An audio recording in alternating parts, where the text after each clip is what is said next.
So next is the concept and background of a green school.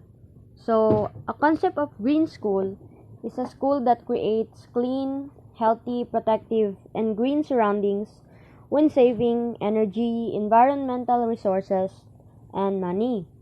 So the World Summit on Sustainable Development, or WSSD, held in Johannesburg in 2002 formulated the concept and need of green schools. This was first introduced in Europe in the 1990s owing to an urgent need for everyone to be aware of the fact that if we continue to misuse and overexploit our natural resources in our quest for development, the future of humanity and our planet is held at stake. So, with the advent of the concept of green schools, the focus is put entirely on the children, encouraging them to use appropriate skills, to take necessary action on environmental, economic, social issues, which are currently the need of the hour and urgent issues that need to be addressed. So, in other words, sustainable development needs to address all these in pursuit of a better quality of life. So, the green school is visualized as a school guided by the principles of environmental sustainability. So it seeks to sensitize teachers and students for environmental sustainability through the active involvement of the community. So in such an environment, students' learning experiences are no longer confined to the classroom but extend outside the classroom in the field as well. So this helps students to consolidate and apply knowledge, gain an understanding of environmental processes, interrelationships, and issues, acquire a number of life skills, and help foster attitudes, values, and sensitivity towards environmental concerns. Such education is holistic in nature and ensures the overall development of the students as it is integrated and embedded across all aspects of the school, encompassing formal and informal learning experiences inside and outside the school boundary. So good morning everyone, I am Titi May S. Manzano and this is my report. Towards a green school and education for sustainable development. So school plays a great role in the development of academics but also environmental ethics and care for nature among students. The school environment therefore should encourage, support, and nurture students' capacities on green environment as integrated in the curriculum and instruction. So, the Green School is an environmental project which is being executed at the national level at every primary school in Suriname. So this project was initiated in October 2013 and is being financed by the Suriname Conservation Foundation and the State Oil Foundation for Community Development. So the SUWAMA Foundation is the executor of this project. So the main objective of the Green School is to create a community in which we approach our biodiversity in a sustainable and safe way. So this is achieved by positively influence the behavior of children towards our environment, focusing on the subjects biodiversity such as school gardens and endangered species. So waste, reduce, reuse, and recycle, and water and energy. Via this project, all schools are provided with the necessary training, information, and materials. So this will allow them to connect with their surroundings and attend to their health and safety needs while motivating them to learn and imbibe a sense of belongingness and sensitivity towards the school, society, and this planet. So, environmental issues and concerns can be effectively addressed when all efforts of staffs and students are geared towards adopting environmentally sustainable principles at all levels, from planning and decision making up to their execution in the school's functioning as part of the daily routine, such as creating a green school. Let's go on to Dark Green School Program by Philippine Environmental Perspective. Dark Green School Program is a school that delivers environmental education through assimilation of the environmental philosophy by the students in formal lessons, as well as activities outside the classroom. According to school, must have a clean and neat as an evidence of good management and housekeeping. Since we are the one who promote dark green school, we should to be a role model as being clean and neat as an evidence of a good management and housekeeping. The second one is call for green spaces, appropriate land use, planning, conversion of materials and energy, proper waste management, segregation, use of appropriate materials, and avoidance of harmful ones, and respect to a smoke-free air in order to maintain a cleanliness and to have a clean air to breathe in. Third is have management policies and guidelines that would create a healthful and ecological campus. The head must develop policies and guidelines that would create a healthful and ecological campus to have a standard on how to enforce the law that has been formed, and so that whoever does not abide by the law will be taught as a lesson. The fourth one is have a well-planned environmental curriculum for all levels, adequately oriented and trained faculty and administrative library and financial support in order to provide a better learning to all levels and oriented students. The fifth one, have faculty and students who are aware of and appreciate the environmental program of the school. Dark Green School program develop a faculty and as well as the students who will represent the school to the other school that will serve as the role model of the clean and green of the school.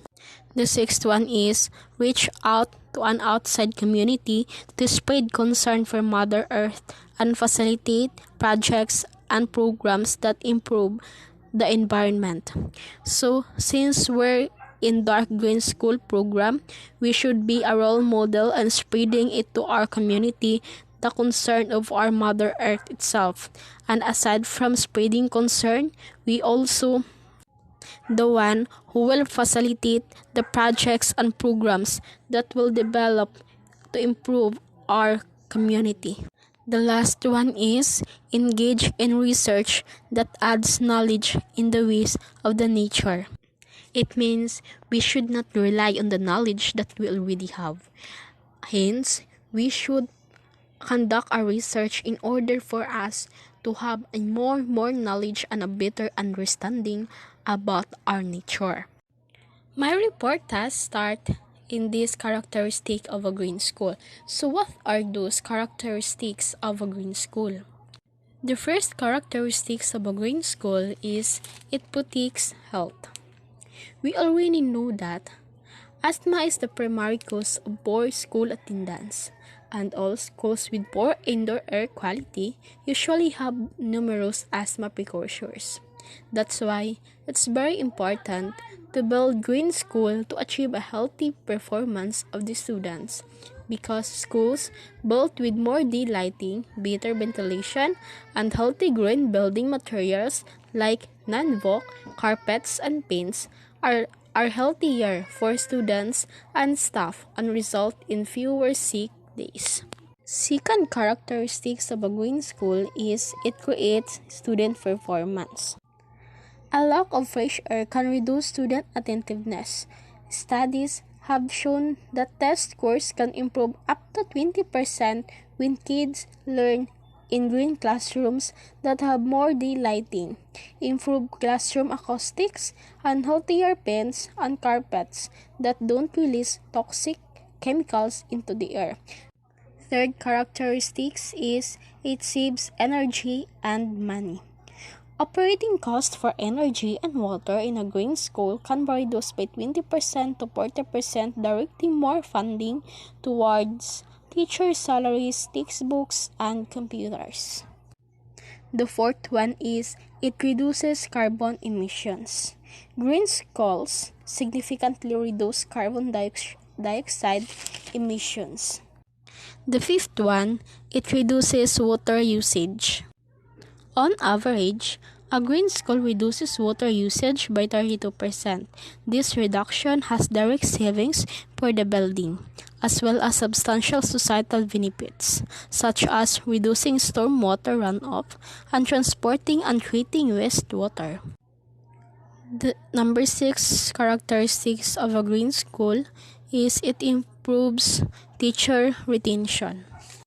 A green school can reduce teacher turnover by as much as 5%, which improves student learning and school community and can result in financial savings for the school. The number 7 characteristics of a green school, it improves daily attendance. Students in a green schools are absent less frequently. So, by reducing absenteeism, we have to build a green school. The 8 characteristics of a green schools is it provides a unique educational opportunity. Building can become teaching tools and important features and environmental curriculum. When green features and advanced technology and design in schools are used to excite kids about learning real-world applications of green laboratories. The 9 characteristics, it creates green jobs. Investing in a building green schools is an investment because it creates green jobs, including green construction, building product, manufacturing, and green architecture. The last but not the least characteristics is it improves equity. Green public schools creates an opportunity to improve the health and educational settings for all students while taking into students' diverse identities and needs. Now let us proceed to Dark Green School Program Philippine Environmental Perspective. It is a school that delivers environmental education through assimilation of the environmental philosophy by the students in formal lessons as well as activities outside the classroom. So, when we say Dark Green School, it is a school that delivers environmental education. So as what I have said earlier, that we need to integrate ecoliteracy into curriculum. So in a dark green school, they actually practices environmental education through assimilation of the environmental philosophy. We need to understand the different principles of nature, the different natural processes in the nature as well as the organizations. And then by formal lessons as well as activities outside the classroom. When say formal lessons, just like this, I am the teacher and I am discussing the student, or I am having discussion with the students. So I am providing them the substantial information that they need to do on why do they need to understand ecoliteracy. When we say naman, as well activities outside the classroom, those activities talks about the different like putting those understanding that they have learned from a formal lessons into the outside the classroom. One example is tree planting. Yeah, tree planting is a very known activity when it comes to team building.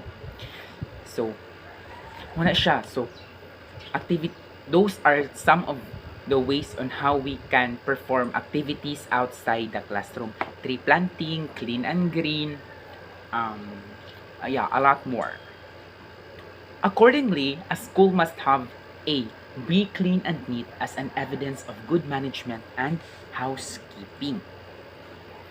So, in order for you to be in order for a school to be called a dark green school, that school should have clean and neat as an evidence of good management and housekeeping. Clean and neat, hinlo og nindo tan-awon, fresh sa mata nga pagsulod nimo, ay wow, kanay sa place, very very environmental ang vibe nga mahatag, di ba? Ana, as an evidence of good management and housekeeping. Maayo ang pamahala. Okay. Call for green spaces, appropriate land use, planning, conversion of materials and energy, proper waste management, segregation, use of appropriate materials, and avoidance of harmful ones, and respect to a smoke-free air. Green spaces. So we can see in a school nga dili lang sila all about the different technologies ang gina-showcase, pero naasad sila aspect nga makita nato nga they care about the environment. In Davao City National High School, nakakita ko dito og kanang area nga which naa sila mga tanom nga mga gulay. Oh, in our school we call that gulayan sa paaralan. When I was in grade 10, my major in TLE is agriculture. So, we have there what we call gulayan sa paaralan, wherein every day we go to that area and we clean and we also magtanom sad mi og different nga mga tanom nga nga needs sa school, no, nga magamit sa mga estudyante sa eskwelahan, mga gulay, mga ana, sumo na siya. Clean green spaces. Now let us move on to ecological living practices, criteria from studying the basic facts of life, Capra 2003. Number 1, matter cycles continually grow through web of life. Number 2, most of the energy that drives the ecological cycles flow from the sun. Diversity assures resiliency. When we say diversity, different kind of species, lahi-lahi, vast kind of species, no, diversity assures resiliency. So when we have vast diversities, then we can assure resiliency. One species waste is another species food. And so this concept talks about food chain. Diba, in a food chain, we have producers and consumers. We have secondary producers, we have primary consumers. So, when a certain animal dies, kauno na siya sa isa na sad ka animals. So, this entails one species waste is another species food. And last, life does not tail over the planet by combat but by networking. A single organization could not do all the work. A single organization could not drastically change the environment. In order for us to have that changes, then we need to have collaborative effort with each other. We need to work with each other. No? Okay, but by that way, everything would be possible. Ecological living and literacy provide with people with tools, knowledge, and wisdom for taking concrete action on their immense desire to contribute to a better world and future. So, ecological and living literacy, ginahatagan na ang mga tao og idea about the tools, knowledge, and wisdom kung paano nila matranslate ang understanding into action for their immense desire to contribute to a better world and future. I want to contribute for a change. I wanted to be a catalyst of change where I can help the environment. That is why it is important for me to learn as well ecoliteracy. Next. Therefore, ecological living means to live in a way that, number 1, respects and replenishes the carrying capacity of our planet. As what I have said earlier, our planet itself has its own limitation and has its own capacities. That is why we need to live within that capacities and not beyond those capacities, because definitely our ecosystems and natural processes will collapse. Number two, honors our interrelatedness with all expressions of life. We need to embrace, we need to value, we need to honor our interrelatedness because whether we like it or not, we are all interconnected and we are all interdependent with each other. Next, enhances qualitative aspect of our relationships. We need to enhance our relationship with each other by working collaboratively by solving those environmental problems. Number 4, brings forth the best of our human capacities for the co-creation of ecologically sustainable and caring world. We need to a human should be adaptive, should have those capacities for the co-creation of ecologically sustainable and caring world. So, inner ecology. So, when we say inner ecology, it is the interplay of the mind, emotion, and spirit. Our physical body systems are independent with our emotions, our thoughts, and spirit. They cooperate or operate as whole. What we think, how we feel, our actions, what we ingest, where we work, the people we associated with, our environment all have an impact, either positive or negative, on our inner ecology. So these are the inner ecology perspectives. So first, become catalyst of change to help co-create a better world and future. Second, care and relate with non-human beings while spending time with nature. Um, in in number one, we should be the leader. We should begin to have a change on ourselves first so that we can lead the people around us. So, number two, and care and relate with non human beings while spending time with nature. We should care and relate to all living things that surrounds us. Next is number three, make the most of sustainability crisis that forces us to learn, dream, think, act, and relate in new ways. Number four, join the rest around the world in becoming agents of sustainability. Nurture nature by taking care of our body and become aware of our natural body rhythms. Next, en- become more energy efficient and learn to recycle our own energy. So, kailangan natin mag recycle and be sustainable. Next is number 7, learn to compost our own waste and no need to dump these onto others. So, sabotable na siya. And lastly, become aware of rights, needs, and well-being of future generations and explore how we can support these in our actions. Next is the outer core. So when we say outer core rather, when we say outer ecology, it is the environment beyond, inside, mark outside the boundary, either real or virtual, with indefinite area. So in outer ecology, these are the ecological perspectives by Smithsman 2014.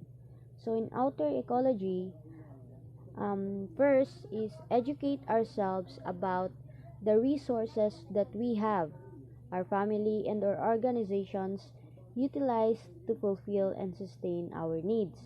So, as said, we should educate ourselves about the resources that we have for us to have a sustainable and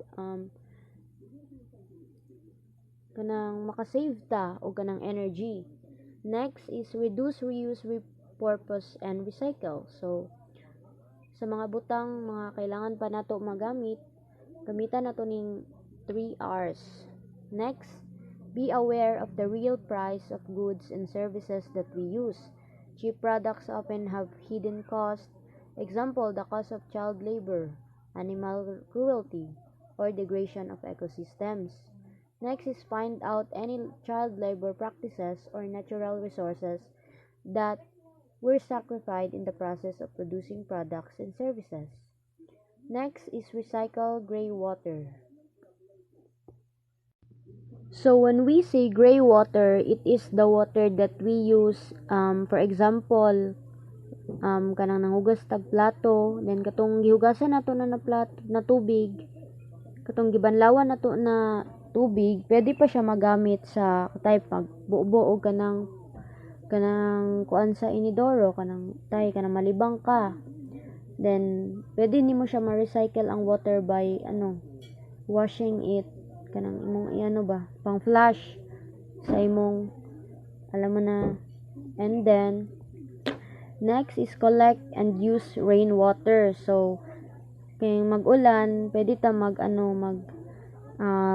gamit og kanang container na pagsudlan og tubig para pangsagop sa kanang tubig ulan. Next is create an organic vegetable garden. So maghimo ka garden sa imong bakuran. Next is compose organic waste and use the compost in the garden. So bali mao na tayo mo siyang himo og fertilizer para sa imong garden.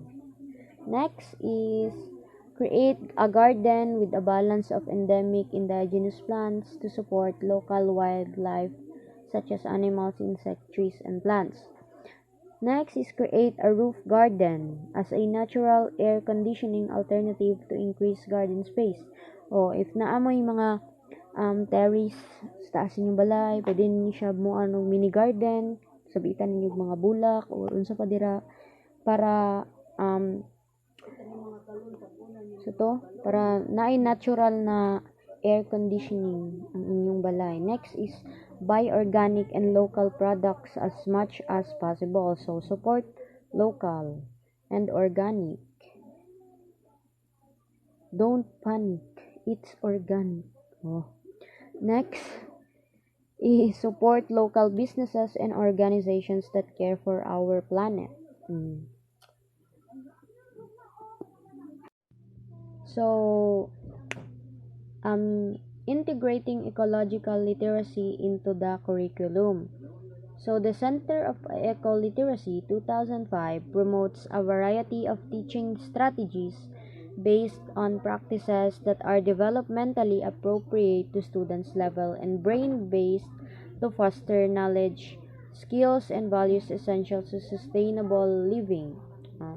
Students learn best when teaching strategies are varied that include hands-on activities, time for reflection, thoughtful discussion, and combined indoor and outdoor environments including interdisciplinary projects.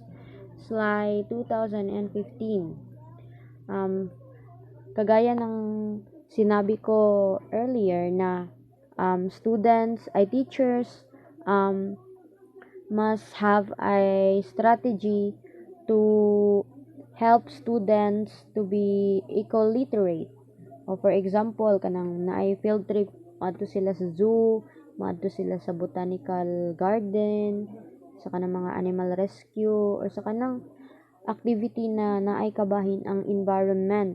So that is the best thing or example, or appeal siya sa example of the most examples na pwede nato buhaton aron maging eco-literate.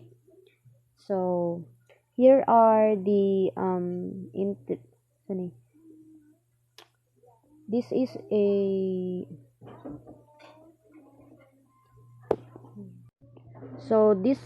the interdisciplinary projects or the teacher strategies on how to practice and kanang ma-foster ang knowledge, skills, and values sa isa ka tao. First is place-based learning. So it is an experiential learning that engages students in their own environments and a strategy that captures their imagination and advances environmental stewardship and civic engagement. So activities include mapping the local environment to learn key ecological and cultural principles, studying the interplay between local society and the environment, supporting habitat restoration projects, and working with local citizens to improve the quality of life in their communities. So, learning takes students out of the classroom and into the community and natural environment. It adheres to the following principles. So, place-based projects are integrated back into the classroom lessons. Students want to learn in order to apply their knowledge to solving real problems, etc. Basahin niyo sa module. Then, number 2, project-based learning. It is a strategy that involves students in projects that use a variety of resources, including the community, the technology, outside experts, written resources, and the web, while the teacher usually serves as a facilitator of learning. So, ang place-based learning kay apil ang estudyante na mag-adto-adto sa mga tahay mag-engage sila sa activity na pang outdoor. Like that. And while ang project-based learning kay ang mga teacher kay serves as facilitator of the learning. So, ano to siya? So, using this strategy, research shows its impact on learners such as increased critical thinking skills of students, fostered positive attitudes towards subjects such as mathematics, like that, and exemplary performance with conceptual questioning, questions and applied problems, etc. So, wala napil ang 3, 4, and 5. So, ako na lang iingon. Ang ikatulo kay ang Socratic inquiry. Kaning Socratic inquiry kay gikan siya sa Greek philosophers na si Socrates nga naga-believe that questions stimulate learning. So therefore, rather than teaching facts and information, teachers encourage students to ask questions about their assumptions, values, and preconceptions. So therefore, the role of the teacher shifts from direct instruction to facilitating discussion. Next is the experiential learning. So, experiential learning promotes students' involvement in the real world and defines the teacher's role as a facilitator of learning. So, the process of the learning leads to behavioral outcomes. It is based on the premise that learning is an active and continuous process with experience as its foundation. So, lastly, number 5, interdisciplinary learning. So, it emphasizes connections between traditionally discrete disciplines such as math, science, history, and language arts rather than limiting learning to one content area at a time. So, that is all for the integrating ecological literacy into the curriculum.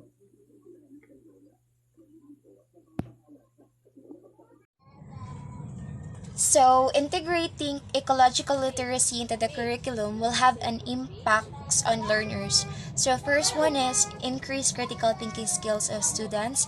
So, in this case, the students will have the ability to think clearly and rationally, and understand the natural system that is related to our life. The second one is foster positive attitude towards subjects such as mathematics, since since integrating the ecological literacy in the curriculum, there are two type of base learning. Then in this case, the student will have will foster a positive attitude towards the subjects as mathematics and um, mathematics and mathematics and science, or what's the importance of these subjects in our life. Number 3 is improve positive study and work habits, problem solving capabilities, and self-esteem. Yes, learning integrating the ecological literacy will really improve the positive and work habits and problem solving and self-esteem in the in a learner's life. And so that's the three impacts of the learners. So now let's tackle the Socratic inquiry. So this is named after the Greek philosopher Socrates. So Socrates is the one who believed that questions not answered stimulate learning. So therefore, teachers should encourage students to ask questions about their assumptions, values, um, values and preconception. The role of teacher shifts from direct instruction to facilitating discussion. Through skilled questioning, the teachers ask students to clarify their statements, identify weaknesses in their arguments, and provide evidence for their reasoning. So, it means that Socratic inquiry method is a kind of a teaching technique in which a teacher does not give information directly to her or his students, um, to their questions, but instead asks a series of questions with the results that the students or their students comes either to desire knowledge by answering the questions or to have a deeper awareness of the limits of knowledge. So that's all. Now, let's move on talking about experimental learning. So, from the word itself, experimental, it focuses on experiments, learning new knowledge through experiment. Experimental learning, as defined, it promotes a student involvement the real world and defines the teacher's role as facilitator of learning. So, when we say experimental learning, it promotes students to interact in the real world, to associate with the real world problems guided by the teachers, which is the facilitator of the learning. Moving on, it is the process of learning leads to behavioral outcomes. So it is a process that leads children to have behavioral outcomes. It is based on the premise that learning is an active and continuous process with experience as its foundation. So it is believed that learning is an active process. In order for you to learn, you need to be active, and it is a continuous process because learning does not stop, and learning does not just happen in the classroom. It happens as well in the real world. And experience is its main foundation. Okay. Last, interdisciplinary learning. It emphasizes connections between traditional and discrete disciplines such as math, science, history, and language, arts, rather than limiting learning to one content area at a time. So, interdisciplinary, marami yung mga involved na areas of learning, which is math, science, history, and language. So, it is believed na hindi natin nililimitahan for us to learn. Hindi tayo limitahan upang matuto. Hindi lang sa isang one content area at a time. So, we can actually integrate math to science. We can actually integrate history to Filipino. And we can integrate arts into music. So, that is interdisciplinary learning. So that is for all of our report. I hope you have learned something, and we are very happy to share this knowledge with you. Thank you.